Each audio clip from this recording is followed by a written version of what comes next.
Hi girlies! I mentioned that an artist I featured in my Fairytopia video, emsartwork on Tumblr, has a whole alternate universe retelling of Fairytopia, and I'm here to share some of the details.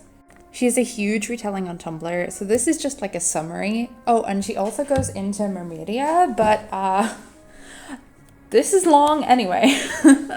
Oh, and we're going low on visuals this week, so feel free to leave me open in another tab. One final disclaimer that neither Em nor I are like biologists or doctors or have much knowledge of like prosthetics or if any of this makes any real sense. But yeah, take it all with a pinch of salt.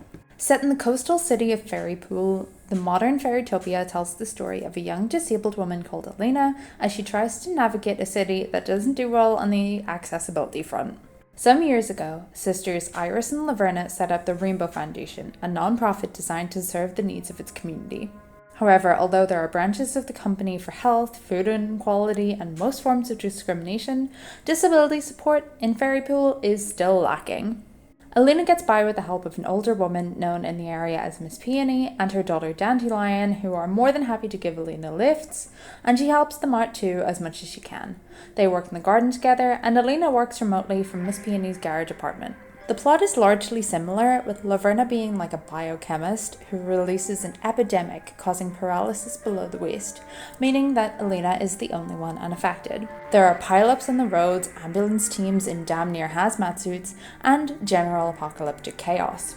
Elena decides to charter a boat to get to the hospital, as she and Dandelion are getting nowhere fast in the traffic jam caused by paralysed drivers. A local marine conservationist, Nalu, has been unaffected by the illness due to the cleaner air on the river, and he takes Elena along the river, helping her get her wheelchair to the hospital, but then goes back to take water and food to anyone paralysed while he still can. The hospital is overrun, but Azura, a trusted doctor and a member of the Rainbow Foundation, helps Elena by giving her all the research she has gathered about the illness on a butterfly-shaped USB. She also informs her that Iris, the head of the Rainbow Foundation, has been reported missing. And she and Laverna had a falling out a few months ago. Strange. With the help of an ambulance driver named Hugh, Elena gets to Wildering Point, where a brilliant scientist named Delia might be able to help. Delia recognizes Laverna's work straight away and can start on an antidote, but she needs a pure sample. So the three of them head back to Fairypool, going straight to Rainbow Company's HQ, but Laverna is already there, antidote already in hand. Delia and Hugh are overpowered, but Elena finds a bottle of the antidote, as well as Iris and Laverna's toxin supply. Laverna waxes poetic about wanting her fair share of the company, and if Elena works with her, Laverna would fix her legs completely. For a moment she's swayed, but Elena points out how much she has achieved today without the use of her legs and chooses violence.